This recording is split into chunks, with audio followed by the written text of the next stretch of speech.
Hello students, welcome back to my channel. आज जो chapter हम स्टार्ट करने जा रहे हैं उस चैप्टर का नाम है बजटिंग एंड बजटरी कंट्रोल। इस चैप्टर की बात करें तो इस चैप्टर में हमको क्या नया सिखाया जाएगा। इस चैप्टर के अंदर हमें अलग अलग तरीके के बजट्स कैसे प्रिपेयर करते हैं वो सिखाया जाएगा। इस वाले वीडियो में मैं आपको सिखाने वाला हूँ कि फ्लेक्सिबल बजट अगर एग्जाम में आया तो हमें कैसे सॉल्व करना है। ठीक है। इसके अलावा जो आगे आने वाले वीडियोज़ में हम लोग कवर करेंगे वो है कैश बजट और कॉस्ट बजट।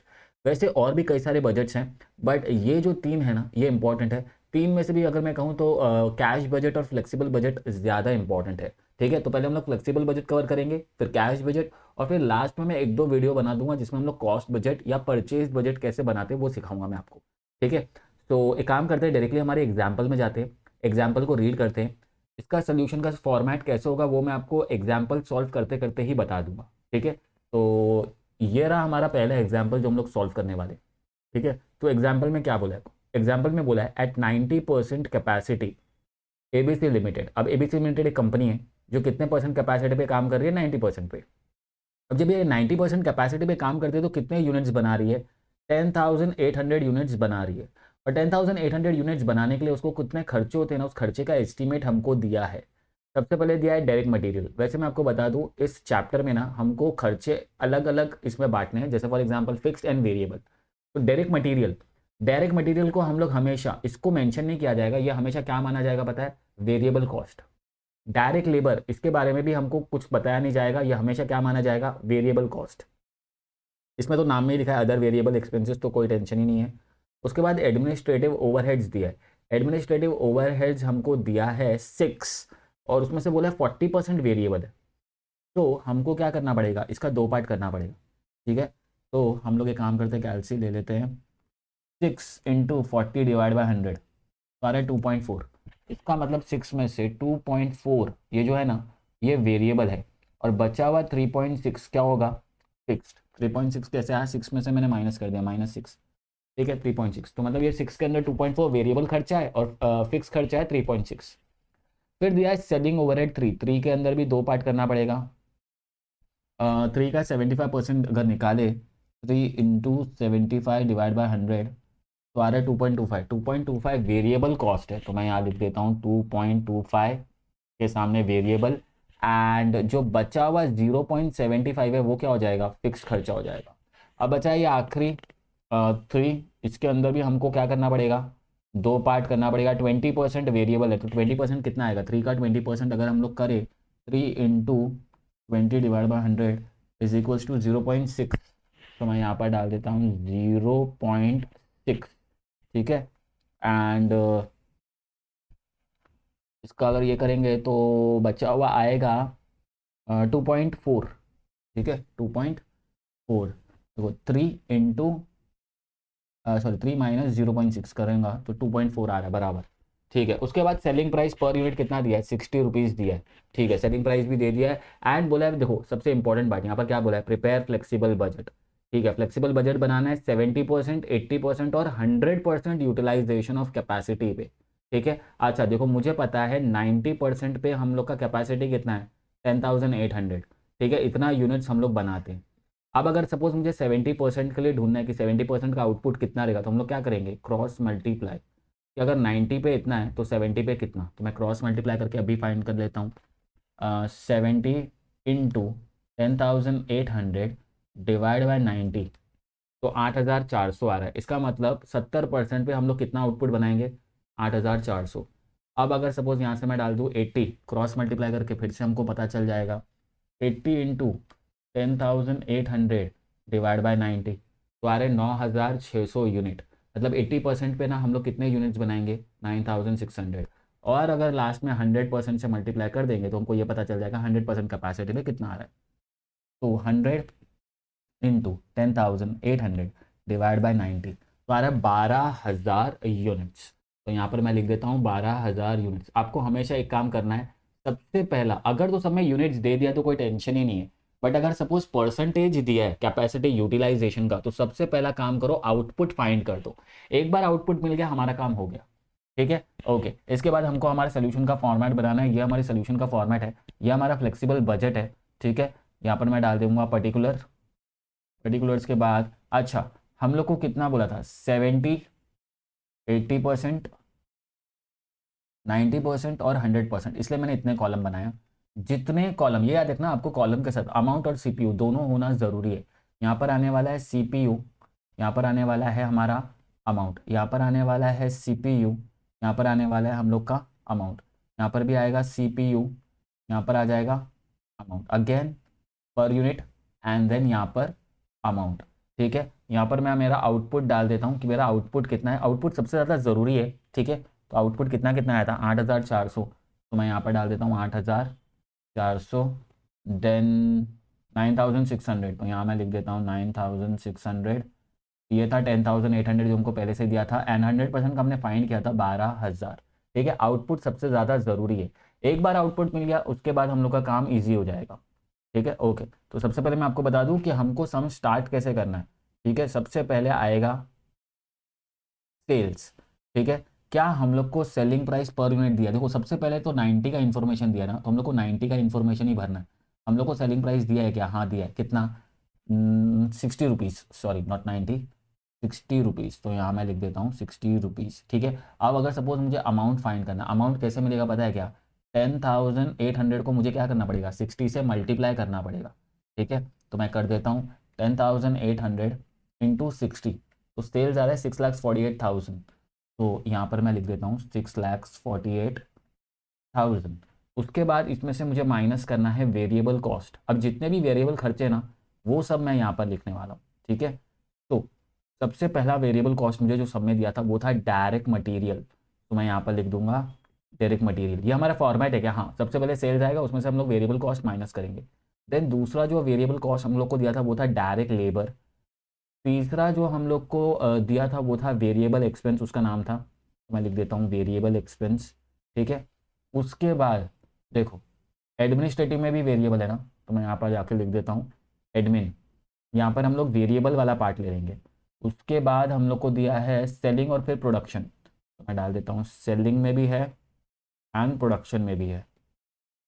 तो इतने वेरिएबल कॉस्ट हम लोग को दिया, लेकिन सबका पर यूनिट दिया। डायरेक्ट मटेरियल कितना दिया था 7, तो मैं यहाँ डाल देता हूँ 7। डायरेक्ट लेबर कितना दिया था 5, तो मैं यहाँ पर लिख देता हूँ 5। यहाँ पर कितना दिया था 4.5। अच्छा, मैं यहीं पे क्यों लिख रहा हूँ, 90 पे ही क्यों लिख रहा हूँ, बिकॉज हम लोग को ये जो डेटा दिया ना, कॉस्ट स्ट्रक्चर दिया ना, ये 90% का, राइट। ये देखो 10,800, ठीक है, विच वॉज एट 90%, इसलिए मैं ये डेटा यहाँ पर डाल रहा हूँ। अगर 70% का होता तो मैं 70% पे लिख देता। आप लोग को हमेशा एक चीज़ याद रखनी है, जो भी डेटा हमको दिया है पहले उसका बजट बनाओ, उसके बाद जो हम लोग को मेन फाइंड करना है, देखो उन लोगों ने बोला 70 का बनाना है, 80 का बनाना है और 100 का हमको बनाना है, वो बना बनाया दिया नहीं। ठीक है, ओके। तो अब बात करते हैं एडमिन। एडमिन का कितना था, एडमिन का 2.4 था, तो मैं यहाँ पर लिख देता हूँ 2.4। उसके बाद 2.25, तो मैं यहाँ पर डाल देता हूँ 2.25। उसके बाद 0.75, तो मैं प्रोडक्शन में लिख देता हूँ 0.75।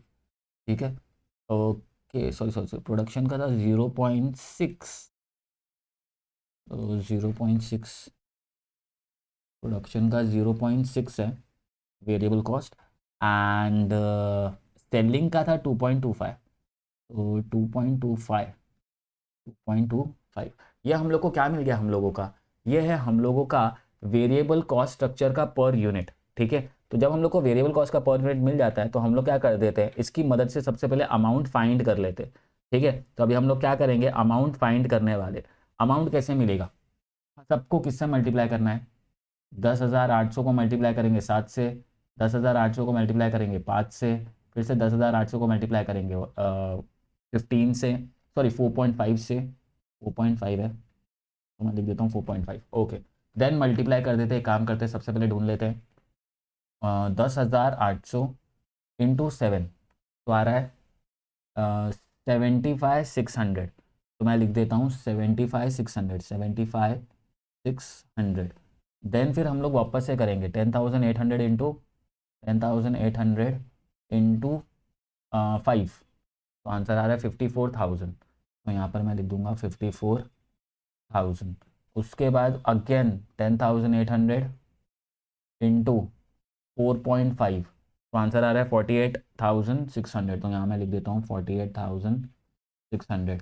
उसके बाद अगेन 10,800 इस बार इंटू 2.4, तो आ रहा है 25,920, तो मैं यहाँ पर लिख दूंगा 25,920, उसके बाद 10,800 इंटू 2.25 तो आ रहा है 24,300, तो मैं यहाँ पर लिख देता हूँ 24,300। उसके बाद प्रोडक्शन ओवरहेड है 0.6, तो मैं लिख देता हूँ 10,800 इंटू 0.6 तो आ रहा है 648 ठीक है। अच्छा यहाँ पर है ना हम लोग को एक टोटल भी करना है, ये हमारा टोटल वेरिएबल कॉस्ट। ठीक है, वैसे आप टोटल नहीं भी करोगे तो भी चलता है, बट क्योंकि पहला एग्जाम्पल है तो मैं ज़्यादा कॉम्प्लिकेट नहीं करना चाहता, इसलिए मैं टोटल कर दूंगा जिससे सम ईजी हो जाएगा। ठीक है, ये एरोज मैं हटा देता हूँ। ठीक है, आपको पता चल गया ये कैसे मिला, एंड इसका हम लोग क्या कर देते हैं, टोटल भी कर देते हैं ज़रा। ठीक है, तो टोटल करेंगे तो टोटल कितना आएगा, 75,600 plus 54,000 plus 48,600 plus 25,920 plus 24,300 plus 6,480, तो आ रहा है 2,34,900। यहाँ मैं लिख देता हूँ 2,34,900। ठीक है, 2,34,900। ओके, उसके बाद यहाँ पर आने वाला है कंट्रीब्यूशन। ठीक है, अब कंट्रीब्यूशन मिलता कैसे ये मैं आपको बता दूँ। कंट्रीब्यूशन आपको मिलेगा, सपोज अगर सेल्स है ए एंड ये टोटल वेरिएबल कॉस्ट है बी, तो हमको ए माइनस बी करना पड़ेगा। ए माइनस बी करने पे कंट्रीब्यूशन आएगा, तो कंट्रीब्यूशन आएगा -6,48,000, तो आ रहा है 4,13,100। सो यहाँ मैं लिख देता हूँ 4,13,100। ये याद रखना ये ए माइनस बी करके आया है। ठीक है, ए माइनस बी करके जो हमारा आंसर आ रहा है दैट इज 4,13,100। आप चाहो ना तो ये कंट्रीब्यूशन नहीं निकाल कर फिक्स कॉस्ट करके डायरेक्ट भी कर सकते हो। ठीक है, बट ऐसा भी करोगे तो चलेगा, कोई प्रॉब्लम कोई इशू नहीं है। ठीक है, ओके, तो कंट्रीब्यूशन आ चुका है। उसके बाद हम लोग इसमें से क्या माइनस करेंगे पता है क्या, इसमें से हम लोग निकाल देंगे फिक्स कॉस्ट। ठीक है, फिक्स कॉस्ट। अगर आप चाहो तो मैं फिर से बता दूँ, ये कंट्रीब्यूशन का पार्ट नहीं भी करते तो भी चलता। ठीक है, सपोज एक सिर्फ समझाने के लिए मैं कंट्रीब्यूशन हटा देता हूँ, अगर हटा भी देते तो कोई प्रॉब्लम नहीं आने वाला, मैं आपको बता दूंगा कैसे। अब बारी आ रही है फिक्स कॉस्ट की ना, तो मैं एक काम करता हूँ यहाँ पर मैं डाल देता हूँ फिक्स कॉस्ट। ठीक है, अगर आप लोगों में से किसी ने मार्जिनल कॉस्टिंग भी किया है, उसका भी मैंने वीडियोस अपलोड किया, आपको आई बटन पे मिल जाएगा। मार्जिनल कॉस्टिंग के अंदर भी ना हमारा जो वर्किंग नोट का फॉर्मेट होता था वो कुछ इसी तरीके से होता था। ठीक है, तो फिक्स कॉस्ट के अंदर हमारे पास तीन फिक्स कॉस्ट है। फिक्स कॉस्ट है एडमिनिस्ट्रेटिव, सेलिंग एंड प्रोडक्शन, तो मैं यहाँ डाल देता हूँ एडमिन, उसके बाद सेलिंग, और उसके बाद प्रोडक्शन। ठीक है, देन अगेन फिर इसका क्या मिल जाएगा हम लोग को, टोटल फिक्स कॉस्ट मिल जाएगा, टोटल फिक्स कॉस्ट। ठीक है, ओके, तो अब हम लोग को टोटल फिक्स कॉस्ट मिल जाएगा, इसको सपोज मैं दे देता हूँ बी। ठीक है, कंट्रीब्यूशन के साथ भी कर सकते हो, बिना करोगे तो भी चलेगा, कोई प्रॉब्लम नहीं, कोई इशू नहीं है। सबसे पहले मैं एडमिन का ले लेता हूँ, एडमिन का फिक्स का था अगर 3.6, तो मैं यहाँ डाल देता हूँ 3.6। उसके बाद 0.75, तो यहाँ पर डाल देता हूँ 0.75, और यहाँ पर आ रहा है 2.4। ठीक है, सो यहाँ मैं लिख देता हूँ 2.4। ओके, अब सेम अगेन 10,800 को इससे क्या कर देंगे, मल्टीप्लाई कर देंगे, तो मल्टीप्लाई करके चेक कर लेते कितना आ रहा है, 10,800 इंटू 3.6, 38,880, तो मैं लिख देता हूँ 38,880। के बाद 10,800 इंटू 0.75, तो आ रहा है 8,100, तो यहाँ मैं लिख देता हूँ 8,100। उसके बाद अगेन 10,800 इंटू 2.4, तो आ रहा है 25,920, मैं लिख देता हूँ 25,920। एंड देन फिर इसका भी हम लोग क्या कर देंगे, टोटल कर देंगे। इसका टोटल करेंगे तो आएगा 3,88,080 प्लस 8,100 प्लस 25,920, तो आ रहा है 72,900। तो यहाँ पर मैं नीचे जाके लिख देता हूँ 72,900, यहाँ पर आ रहा है 72,900, ये क्या है, इसका टोटल है। ठीक है, तो अब हम लोगों ने क्या कर दिया, जब सारा पार्ट कर दिया है टोटल, तो टोटल करने के बाद हम लोग को निकालना है प्रॉफिट। प्रॉफिट कैसे मिलेगा, यहाँ मैं लिख देता हूँ प्रॉफिट। ठीक है, देखो प्रॉफिट कैसे मिलेगा, वैसे मैं फिक्स कॉस्ट को बना देता हूँ सी। ठीक है, तो अगर आपको प्रॉफिट चाहिए तो प्रॉफिट के लिए ना आपको एक काम करता हूँ, यहाँ पर मैं और एक हेडिंग बना देता हूँ विच इज़ टोटल कॉस्ट। ठीक है, तो ज़्यादा इजीली आ जाएगा। टोटल कॉस्ट कैसे मिलेगा, बी प्लस सी, बी प्लस सी, मतलब variable cost plus total cost, उन दोनों को क्या कर देंगे, प्लस कर देते। तो 2,34,900 प्लस 72,900 तो आ रहा है 3,07,800। तो यहाँ मैं लिख देता हूँ 3,07,800, 7,800। ठीक है, अब मुझे प्रॉफिट चाहिए। प्रॉफिट कैसे मिलेगा पता है क्या, मैं सेल्स में से टोटल कॉस्ट क्या कर दूंगा, माइनस कर दूंगा। तो बेसिकली मुझे क्या करना है, मेरा सेल्स कितना था, 6,48,000 राइट, तो इसमें से मैं माइनस कर देता हूँ -6,48,000। तो आंसर आया 3,40,200। तो यहाँ पर मैं लिख देता हूँ 3,40,200, लिख देता हूँ 3,40,200। ठीक है, अब मेन पार्ट हम लोग को क्या करना है, मेन पार्ट हम लोगों को ये करना है कि ऊपर जाकर अब 70%, 80% और 100% का काम करना है। ठीक है, कैसे निकालेंगे वही अभी मेन पार्ट है। ठीक है, अब तक हम लोगों ने सिर्फ इतना पार्ट किया है कि जो डेटा उन लोगों ने हमको दिया था, ठीक है, इसका मतलब एट 90%, 90% पे जो डेटा दिया ना उसके हिसाब से हम लोग कितना परसेंट अभी कितना कमा रहे हैं, 3,40,200 कमा रहे हैं। ठीक है, हमको ये बताना है कि 70% पे कितना कमाएंगे, 80% पे कितना कमाएंगे, 100% पे कितना कमाएंगे।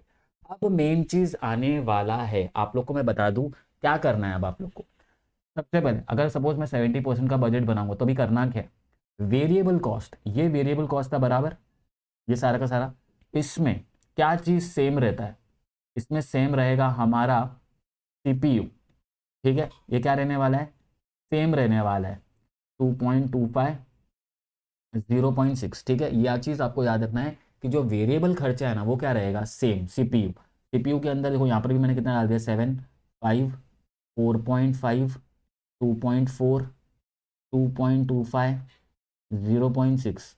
अच्छा, इसके लिए भी बनाऊंगा तो 7, 5, 4.5, 2.4, 2.25 एंड 0.6। सीपीयू देखो वेरिएबल कॉस्ट में ना क्या चीज़ सेम रहेगा, वेरिएबल पे ना किस चीज़ पे ध्यान देना है, सीपीयू के ऊपर।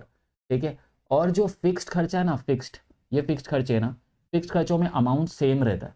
ठीक है, इसका मतलब यहाँ पर है ना मैं अमाउंट सेम डाल दूंगा, 880, 8,100, उसके बाद 25,000, 25,920, अमाउंट सेम रहेगा। ठीक है, फिक्स्ड में अमाउंट सेम रहेगा, और जो हमारा सीपीयू है, सीपीयू में क्या सेम रहेगा, सॉरी वेरिएबल में क्या सेम रहेगा, सीपीयू। ठीक है, ये चीज़ आप लोग को ध्यान देना है बस। ठीक है, 25,920, यहाँ पर भी सेम, फिक्स कॉस्ट में अमाउंट सेम, एंड जो हमारा वेरिएबल कॉस्ट है उसमें क्या सेम रखना है, सीपीयू। ठीक है, अच्छा आगे आने वाले सम्स में ना हम लोग को ये बोलेंगे कि वेरिएबल खर्चा बढ़ने वाला है, फिक्स खर्चा बढ़ने वाला है, तब क्या करना है वो जब वैसा एग्जाम्पल आएगा तब हम लोग करेंगे। ठीक है, फिलहाल इतना याद रखो, अगर नॉर्मल सम है, सम में कुछ भी मेंशन नहीं किया है, तो जब आप दूसरा बजट का पार्ट ले रहे हो तो वेरिएबल कॉस्ट में आपको सीपीयू सेम रखना है, एंड जो हमारा फिक्स्ड खर्चा है ना, फिक्स्ड खर्चा, उसमें अमाउंट सेम रखना है। ठीक है, ओके। तो अब देखो होगा क्या, अब है ना आपको ये सारे अमाउंट चाहिए राइट, ये सारे अमाउंट कैसे मिलेंगे, ये सारे अमाउंट कैसे मिलेंगे, सिंपल मल्टीप्लाई करके। किससे मल्टीप्लाई करेंगे पता है, बता दे रहा हूँ, 8,400 को 7 से मल्टीप्लाई कर देंगे तो इसका अमाउंट मिल जाएगा, 9,600 को इससे मल्टीप्लाई करेंगे तो इसका मिल जाएगा, एंड 12,000 को 7 से मल्टीप्लाई कर देंगे तो इसका अमाउंट मिल जाएगा। इस तरीके से हम लोग को करना है, इस तरीके से बजट बनाएंगे। ठीक है, तो ये याद रखना है, अगर कॉस्ट वेरिएबल है तो वेरिएबल में क्या चीज़ सेम रखना है, सीपीयू। ठीक है, एंड जब बात फिक्स्ड की आती है तो फिक्स्ड में क्या चीज़ सेम रखना है, अमाउंट। ठीक है, मतलब फिक्स के अमाउंट फाइंड करने की जरूरत नहीं है, फिक्स्ड का क्या फाइंड करना पड़ेगा पता है, सीपीयू फाइंड करना पड़ेगा। ठीक है, ओके, तो पहले एक काम करते हैं, पहले 70% का अमाउंट निकाल लेते हैं। 8,400 इंटू 7 तो आ रहा है 58,800, यहाँ मैं लिख देता हूँ 58,800। सेकेंड वाले का फाइंड करने के लिए क्या करना पड़ेगा, 9,600 इंटू 7 तो आ जाएगा 67,200, यहाँ पर मैं कर देता हूँ 67,200। देन लास्ट वाले का फाइंड करने के लिए क्या करेंगे, 12,000 इंटू 7 तो आ रहा है 84,000, यहाँ मैं लिख देता हूँ 84,000। ठीक है, इस तरीके से बस अभी बनाते जाना है, अब तो काम इजी हो गया। ठीक है, अब देखो फिर से 8,400 इंटू इस बार 5 करेंगे तो आएगा 42, तो यहाँ मैं लिख दूंगा 42,000। सिमिलरली दूसरे वाले का है 9,600 इंटू करेंगे 5 तो आ रहा है 48,000। तो मैं लिख देता हूँ 48,000। उसके बाद लास्ट वाले का करेंगे तो उसमें है 12,000 इंटू 5 विच इज 60,000। सो मैं यहाँ लिख देता हूँ 60,000। इसी तरीके से आपको बजट अभी बनाते चले जाना है बस, ठीक है। वेरिएबल कॉस्ट 8,400 इंटू 4.5 तो आ रहा है 37,800। यहाँ मैं डाल देता हूँ 37,800। एंड उसके बाद अगर आगे बढ़े तो 9,600 इंटू 4.5 तो आ रहा है 43,200। यहाँ मैं डाल देता हूँ 43,200। सिमिलरली अगेन 12,000 इंटू 4.5 करेंगे तो आ रहा है 54,000। यहाँ मैं लिख दूंगा 54,000। देन वापस से आगे 8,400 इस बार इंटू 2.4 तो आ रहा है 20,160। यहाँ मैं लिख देता हूँ 20,160। उसके बाद दूसरे वाले क्या करेंगे तो आएगा 9,600 इंटू 2.4 तो आ रहा है 23,040। ठीक है, तो यहाँ पर मैं लिख देता हूँ 23,040। एंड लास्ट वाले का करेंगे तो 12,000 इंटू 2.4 तो आ रहा है 28,800। यहाँ मैं लिख देता हूँ 28,800। ठीक है, सम लेंदी है बट ईजी है, राइट। तो आपको क्या करना है, सबसे पहला काम आप फिर से याद रखिएगा, जो भी सब में डेटा दिया है उससे पहले हम लोगों को एक बजट बना देना है। जैसे मैंने इसमें 90% का बना दिया। बनाने के बाद जो वेरिएबल खर्चा है वो क्या रहने वाला है, सेम। ठीक है, और जो फिक्स्ड खर्चा रहेगा उसमें क्या सेम रखना है हम लोगों को, अमाउंट सेम रखना है। बस इतना ध्यान देना है, ठीक है। ओके, आगे बढ़ते हैं।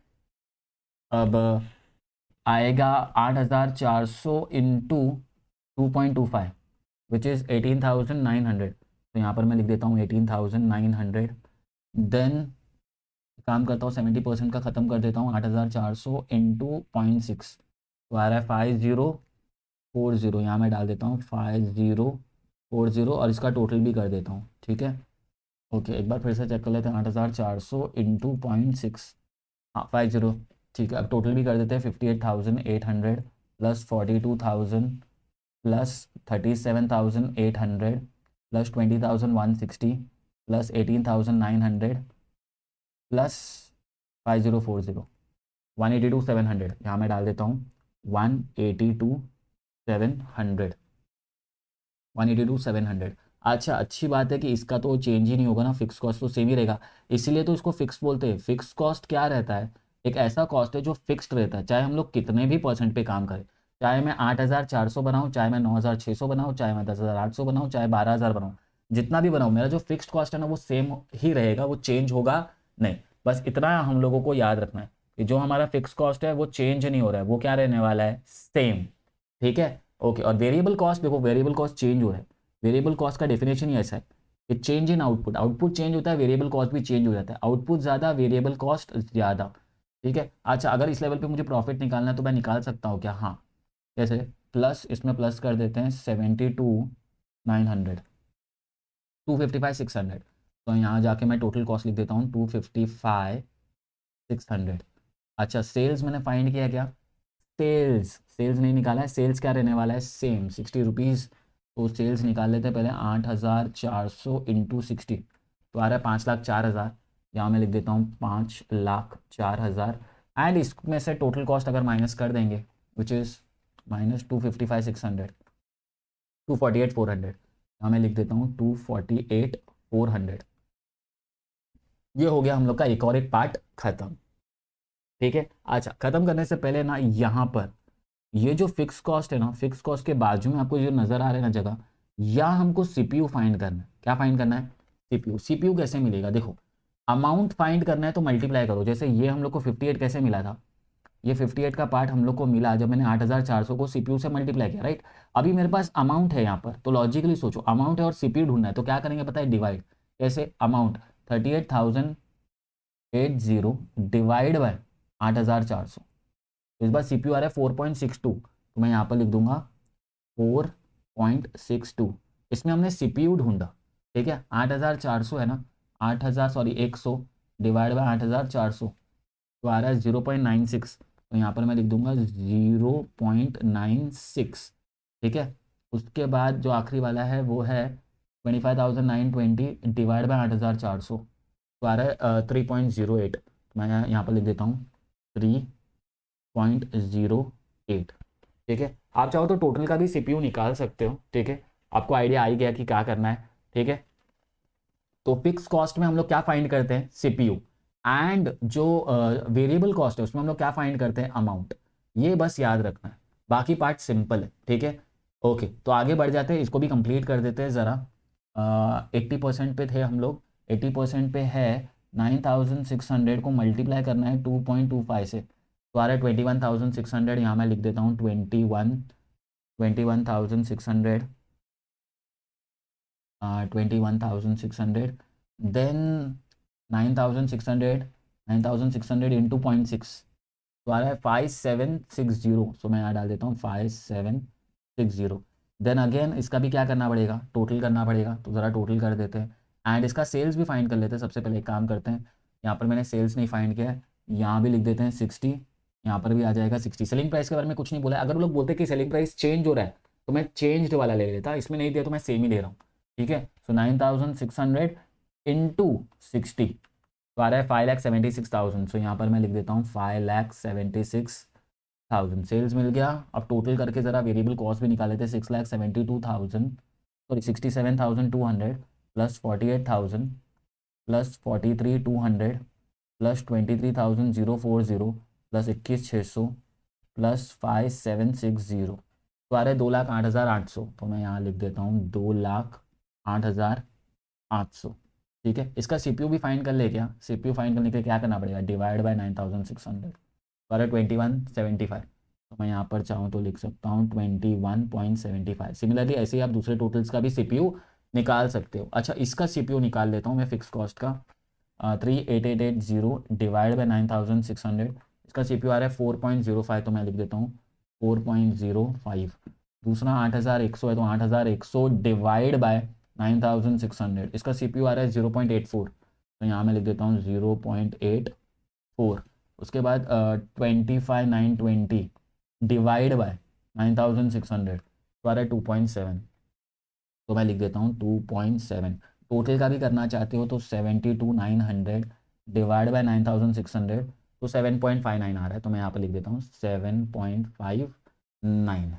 ठीक है, अच्छा, CPU ढूंढना है तो डिवाइड करो, अमाउंट ढूंढना है तो मल्टीप्लाई करो। अगेन अभी मुझे क्या करना पड़ेगा, टोटल कॉस्ट ढूंढना पड़ेगा, कैसे मिलेगा, 2,08,800 प्लस 72,900, तो आ रहा है 2,81,700। तो यहाँ पर मैं लिख देता हूँ टोटल कॉस्ट में 2,81,700 लिख देते हैं 700। देन प्रॉफिट कैसे मिलेगा, इसको माइनस करना पड़ेगा सेल्स से, सेल्स था 5,76,000 माइनस 5,76,000, तो आ रहा है 2,94,300। तो मैं यहाँ डाल देता हूँ 2,94,300। ठीक है, दोनों के CPU निकालना है, इसको डिवाइड कर दो 8,400 से, इसको डिवाइड कर दो 9,600 से, इसको डिवाइड कर दो 10,800 से, एंड इसका जो आएगा उसको हम लोग डिवाइड कर देंगे 12,000 से, तो CPU भी मिल जाएगा। CPU निकालने में अब कोई प्रॉब्लम होने वाला नहीं है, हमारा पूरा फ्लेक्सिबल बजट क्या हो जाएगा, बनकर रेडी हो जाएगा। ठीक है, सो इस तरीके से हमको कुछ फ्लेक्सिबल बजट बनाना है। बट ये वाला जो प्रॉब्लम था ना, ये बहुत ही ईजी था, बिकॉज है ना, इसमें हम लोगों को ऐसा बताया नहीं कि अगर आपका परसेंटेज जैसे 70 हो रहा है तो खर्चे या तो इंक्रीज हो रहे हैं, या सपोज आपका आपने कैपेसिटी बढ़ा दिया तो खर्चे कम हो रहे हैं, ऐसा कोई इन्फॉर्मेशन इस सब में नहीं था। आगे आने वाले वीडियोस में जो हम लोग एग्जाम्पल करेंगे ना, उसमें ऐसे इन्फॉर्मेशन भी आएंगे।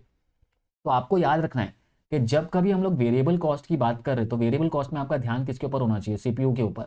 अगर एडजस्टमेंट नहीं दिया तो CPU क्या रहेगा, सेम रहेगा, और अगर एडजस्टमेंट रहा भी ना तो वेरिएबल कॉस्ट में उसको अप्लाई किसके ऊपर करना है, CPU के ऊपर। बात करें फिक्स कॉस्ट की, तो फिक्स कॉस्ट की बात करें तो इसके ऊपर हमारा जो ध्यान है ना वो कहाँ होना चाहिए, अमाउंट के ऊपर। फिक्स कॉस्ट में अमाउंट सेम रहेगा। ठीक है, और अगर सपोज कोई चीज़ इंक्रीज या डिक्रीज करने बोला है तो वो भी किस पे अप्लाई करेंगे, अमाउंट के ऊपर। ठीक है, तो ये था हमारे फ्लेक्सिबल बजट का सारा पार्ट। तो इस वीडियो में इतना ही, आगे आने वाले वीडियोस में हम लोग थोड़े टफ सम सॉल्व करेंगे, उसके अंदर भी फ्लेक्सिबल बजट ही बनाएंगे। बट इस वाले वीडियो के लिए इतना ही पार्ट मेरे ख्याल से काफ़ी आप लोगों के लिए, पहले इतना ही प्रैक्टिस कर लीजिए। जो लास्ट वाला है 12,000 का, ये पार्ट मैं आप लोग के लिए छोड़ देता हूँ, इसको आप सॉल्व कर दीजिए। करने का तरीका सेम ही रहने वाला है, 12,000 को मल्टीप्लाई करेंगे हम लोग 2.25 से, देन 6 से, देन फिर हम लोग टोटल कर देंगे। टोटल करने के बाद जो हमारा वेरिएबल कॉस्ट का टोटल है उसको प्लस कर देंगे फिक्स कॉस्ट के साथ, एंड देन जब उसको सेल से माइनस कर देंगे तो हमको क्या मिल जाएगा, प्रॉफिट मिल जाएगा। ठीक है, तो कुछ इस तरीके से हमको हमारा फ्लेक्सिबल बजट बनाना है। तो चलिए फिर इस वीडियो में इतना ही। अगर आपको ये वीडियो पसंद आया तो आपको पता है क्या करना है, लाइक करो, सब्सक्राइब करो, शेयर करो